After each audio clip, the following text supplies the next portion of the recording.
बता रही हैं। हाय, मेरा नाम मोनिका है। आज जब मैं ननियाल में प्रिया से मिली तब उसने बोला कि मेरे एक यूट्यूब चैनल है प्रिया वॉइस के नाम से, जिस पर वो रियल रोमांटिक स्टोरी अपलोड करती है। तो मैंने भी कहा कि मुझे भी एक वीडियो बनाने दे। तो आज प्रिया की जगह मैं आपको अपनी एक लव स्टोरी सुनाऊंगी। तो चलो वीडियो को शुरू करते हैं। उससे पहले वीडियो को लाइक करो और चैनल को सब्सक्राइब करना ना भूलें। तो ये लव स्टोरी शुरू होती है जब मैं 10th अच्छे अंकों से पास कर 11th में आई। तब मैंने स्कूल चेंज की थी। तब मेरी क्लास में 4 लड़के, बाकी लड़के इतने दिखने में अच्छे नहीं थे, लेकिन 4 लड़के बहुत ज़्यादा हैंडसम थे। वो चारों में 3 लड़के जो कि उस स्कूल में नहीं आए थे और उनकी दोस्ती पहले से ही थी, और एक लड़का उसी स्कूल में पढ़ता था। वो चारों बहुत ज़्यादा घुल मिल गए थे आपस में। जब उन्होंने मुझे पहली बार देखा, आपको लगेगा कि मैं झूठ बोल रही हूँ, लेकिन मैं सच बोल रही हूँ। मेरी क्लास में सबसे ज़्यादा अट्रैक्टिव और सुंदर लड़की मैं ही थी।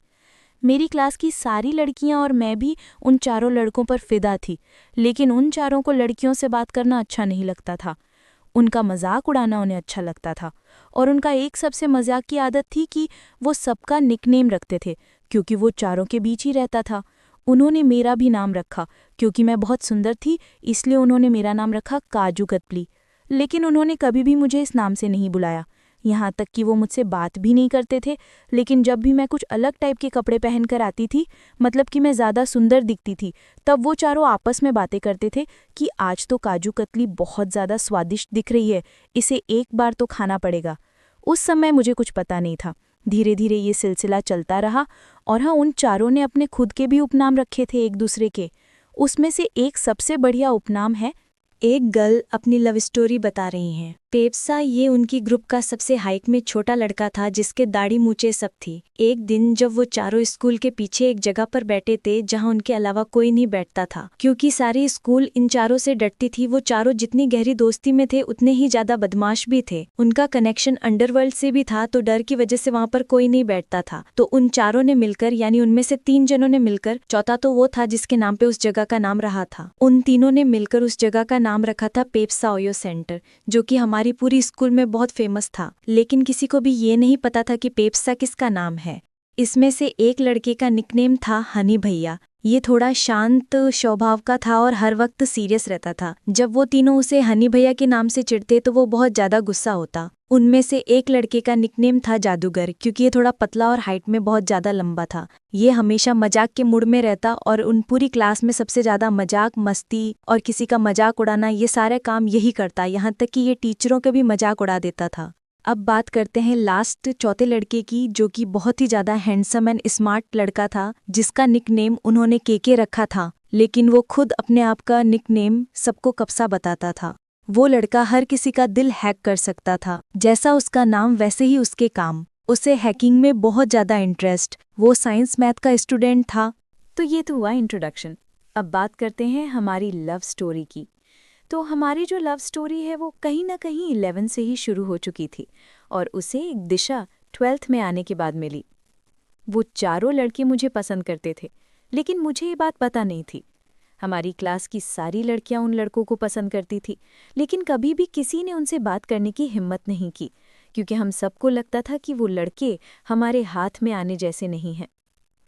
हमारी ही क्लास की एक लड़की जो हाइट में थोड़ी छोटी थी, और उसकी चेस्ट की बात की जाए तो वो थोड़ी बड़ी थी। इस कारण वो चारों लड़के उसकी तरफ अट्रैक्ट होते थे। उन चारों ने इसका भी एक निकनेम रखा था, रसमलाई। वो मुझे पसंद करते थे या नहीं ये तो मुझे पता नहीं, लेकिन मैं उन चारों लड़कों को बहुत ज़्यादा पसंद करती थी। ये सिलसिला पूरे 11th क्लास तक चलता रहा। ना मैंने उनसे बात की, ना ही उन्होंने मुझसे। और बाकी लड़कियों की बात करूं तो कोई भी लड़की या लड़का उनसे बात करने की हिम्मत भी नहीं कर सकता था। 11th क्लास खत्म होते होते उन्होंने लगभग 3 से 4 लड़कों को बुरी तरह पीटा था। जब हमारी 12th शुरू हुई तो उनमें से 3 लड़के तो रेगुलर स्कूल आते थे, लेकिन एक लड़का, क्योंकि बहुत ज़्यादा हैंडसम और स्मार्ट था, वो 2 महीने तक स्कूल नहीं आया। मुझे सबसे ज़्यादा वही पसंद था, और उसे 2 महीने तक नहीं देखा तो मेरे मन में उसके लिए फीलिंग्स जगने लगीं। लेकिन मैंने उसे कभी भी कांटेक्ट करने की कोशिश नहीं की। मेरे पास उसकी इंस्टा आईडी सब कुछ था, लेकिन मैंने कभी भी उससे कांटेक्ट नहीं किया। 2 महीने बाद जब वो वापस स्कूल आया तो उसका स्वभाव सब कुछ बदल चुका था। वो 11th क्लास में पढ़ाई में ठीक था, लेकिन 12th क्लास में 2 महीने नहीं रहने पर उसके सारे सब्जेक्ट वीक हो गए। मैथ में उसे पूरी क्लास में कोई टक्कर देने वाला नहीं था, लेकिन उसमें भी वो 0 हो गया। एक दिन हमारे स्कूल में जंगली भेड़िए ने हमला कर दिया। पूरी स्कूल के लड़के और लड़कियां बस में बैठकर घर चली गई, लेकिन इत्तेफाक से मैं और वो स्कूल में ही एक कमरे के अंदर बंद हो गए। उस लड़के का एटीट्यूड लेवल तो देखो, वो एक लड़की के साथ एक कमरे में बंद है, फिर भी उसने मुझसे बात नहीं की। वो शांत होकर एक कोने में बैठा रहा। क्योंकि वो एक बदमाश लड़का था, क्योंकि वो एक बैक बेंचर था, तो मोबाइल तो उसके पास था, लेकिन वो कमरे से बाहर था। कमरे के अंदर नहीं, उसका मोबाइल बैग के अंदर था, और बैग जस्ट हम जिस रूम के अंदर बंद हुए उसके दरवाजे के जस्ट बाहर था। वो बस ये सोचने लगा कि किसी भी तरह बैग अंदर लाया जाए। मैंने ही उससे बातचीत शुरू की। काफ़ी देर बातचीत करने के बाद मुझे पता चला कि ये लड़का भी मुझे पसंद करता है, लेकिन कभी उसने मुझे बताया नहीं, क्योंकि वो मुझे रिस्पेक्ट दे रहा था, मुझे सही अच्छी तरह से बात कर रहा था। मैंने उसे प्रपोज किया और फिर कुछ दिनों बाद हम रिलेशनशिप में आ गए। था। अब आप बोलोगे कि इससे तुम्हें क्या पता चला? तो उसने एक दिन बताया था कि मुझे नहीं, पूरी क्लास में बताया था कि जिस किसी को भी मैं इज्जत दूंगा, जिस किसी से भी मैं अच्छी तरह से बात करूंगा, या तो वो मेरा कोई अपना होगा या मैं उससे प्यार करता हूँ। इस बात को शायद वो भूल गया, लेकिन मैं उसे बात को भूल नहीं पाई। मुझे बस उसी पल का इंतज़ार था कि कब ये मुझे अच्छी तरह से बात करेगा। हमारा उसे कमरे में बंद होना एक इत्तेफाक था, लेकिन ऊपर वाले को शायद यही मंजूर था।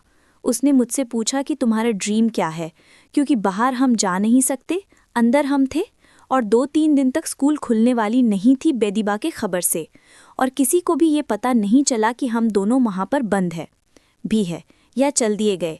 हम दोनों को यही लगा कि 3-4 दिन तक अगर स्कूल नहीं खुलेगी तो नहीं हमारे पास कुछ भी खाने के लिए है या भी कुछ पीने के लिए नहीं था, हमारी मौतें निश्चित थे। तो इस कारण उसने मुझसे पूछा कि तुम्हारी ज़िंदगी का इच्छा क्या है, तुम्हारी ज़िंदगी का लक्ष्य क्या है। तो मैंने कहा मुझे बचपन से ही पढ़ाई करने का शौक़ था, मुझे पढ़ लिख कर एक नौकरी और आत्मसम्मान पाना था। उसने कहा तुम्हारी तो ये इच्छा पूरी नहीं हो सकती। मैंने भी उससे पूछा कि तुम्हारी इच्छा क्या है, क्योंकि वो किसी से भी नहीं डरता था। तो उसने मुझे सीधे सीधे कहा कि जब मैं तुम्हें पहली बार देखा, उसी दिन से मेरी एक इच्छा थी कि तुम ही मेरी ज़िंदगी के लाइफ पार्टनर बनोगी, और मैं जब काम पर से घर आऊँगा तो तुम्हारे साथ सुकून से खाना खाकर सोऊंगा। मैंने कहा ये बात अगर तुमने मुझे पहले बता दी होती तो शादी तो नहीं, लेकिन मैं तुम्हारे साथ रिलेशन में आ सकती थी। लेकिन अब हमारे पास हमारी ज़िंदगी के 4 से 5 दिन ही बचे हैं, तो चलो 4 से 5 दिन को एंजॉय करते हैं। तो हमने एक पति पत्नी होने का नाटक शुरू किया, और धीरे धीरे हम दोनों एक दूसरे की तरफ अट्रैक्ट होने लगे। हम दोनों ने अपना संतुलन खो दिया और हम दोनों एक दूसरे को चूमने लगे। चूमते चूमते उसने धीरे से मेरे सलवार सूट के अंदर हाथ डाला और उसे उतार दिया। मुझे भी मज़ा आने लगा और मैंने उसका शर्ट उतार दिया, और मैंने जब उसके शरीर को देखा तो मुझे पता चला कि वो एक जिम बॉय था। उसके 6 पैक्स पर मैं फिदा हो गई।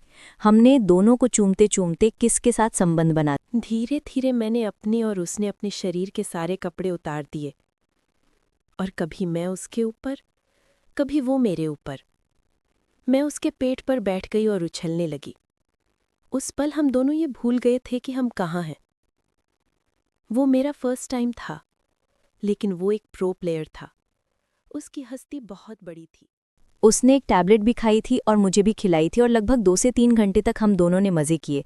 फिर पता नहीं उसके अंदर एक एनर्जी कहाँ से आ गई, और उसने अलमारी के पीछे पड़े एक पाइप से दरवाजे का निचला हिस्सा तोड़ दिया और अपने बैग को अंदर खींच लिया। उसके बैग के अंदर एक पानी की बोतल थी, मोबाइल था, एक किताब, एक कॉपी और 4 से 5 बिस्किट और कुरकुरे भी उसके अंदर थे। उसके साथ साथ जब मैं उसके बैग के अंदर गन और मैगजीन को देखा तो मैं डर गई। एकदम वो भेड़िया दरवाजे के नीचे टूटे हुए हिस्से से। हमारी लव स्टोरी यहीं पर ख़त्म नहीं हुई, ये तो शुरुआत है। अगर आपको हमारी पूरी लव स्टोरी जाननी है तो वीडियो को लाइक करो और चैनल को सब्सक्राइब करो। मिलती हूँ पार्ट 2 के साथ। तब तक मज़े करो। Okay, bye. Love you all. Ah